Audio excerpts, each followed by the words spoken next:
एक कहानी, ईश्वर पर भरोसा। एक राजा बहुत दिनों से पुत्र की प्राप्ति के लिए आशा लगाए बैठा था, लेकिन पुत्र नहीं हुआ। उसके सलाहकारों ने तांत्रिकों से सहयोग लेने को कहा। सुझाव मिला कि किसी बच्चे की बलि दे दी जाए तो पुत्र प्राप्ति हो जाएगी। राजा ने राज्य में ढिंढोरा पिटवाया कि जो अपना बच्चा देगा उसे बहुत सारा धन दिया जाएगा। एक परिवार में कई बच्चे थे, गरीबी भी थी। एक ऐसा बच्चा भी था जो ईश्वर पर आस्था रखता था तथा संतों के सत्संग में अधिक समय देता था। परिवार को लगा कि इसे राजा को दे दिया जाए, क्योंकि ये कुछ काम भी नहीं करता है, हमारे किसी काम का भी नहीं है। इसे देने पर राजा प्रसन्न होकर बहुत सारा धन देगा। ऐसा ही किया गया। बच्चा राजा को दे दिया गया। राजा के तांत्रिकों द्वारा बच्चे की बलि की तैयारी हो गई। राजा को भी बुलाया गया। बच्चे से पूछा गया कि तुम्हारी आखिरी इच्छा क्या है। बच्चे ने कहा कि ठीक है, मेरे लिए रेत मंगा दिया जाए। रेत आ गया। बच्चे ने रेत से 4 ढेर बनाए।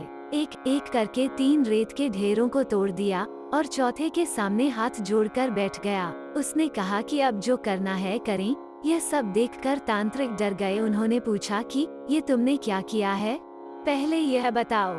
राजा ने भी पूछा तो बच्चे ने कहा कि पहली ढेरी मेरे माता पिता की है, मेरी रक्षा करना उनका कर्तव्य था, परंतु उन्होंने पैसे के लिए मुझे बेच दिया, इसलिए मैंने ये ढेरी तोड़ी।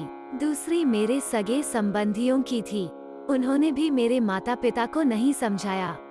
तीसरी आपकी है राजा, क्योंकि राज्य की प्रजा की रक्षा करना राजा का ही धर्म होता है, परंतु राजा ही मेरी बलि देना चाह रहा है, तो ये ढेरी भी मैंने तोड़ दी।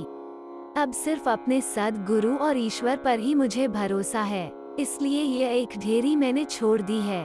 राजा ने सोचा कि पता नहीं बच्चे की बलि देने के पश्चात भी पुत्र प्राप्त हो या ना हो, तो क्यों न इस बच्चे को ही अपना पुत्र बना ले। इतना समझदार और ईश्वर भक्त बच्चा है, इससे अच्छा बच्चा कहाँ मिलेगा। राजा ने उस बच्चे को अपना पुत्र बना लिया और राजकुमार घोषित कर दिया। जो ईश्वर और सद्गुरु पर विश्वास रखते हैं, उनका बाल भी बांका नहीं होता है। हर मुश्किल में एक का ही जो आसरा लेते हैं, उनका कहीं से किसी प्रकार का कोई अहित नहीं होता है। तेरी बगिया का हूँ फूल, खिलाए रखना, धूल हूँ चरणों की, धूल बनाए रखना। धूल भी बन सकूं तेरी, मेरी औकात कहाँ, तू तो है कान्हा, तेरी बात ही क्या।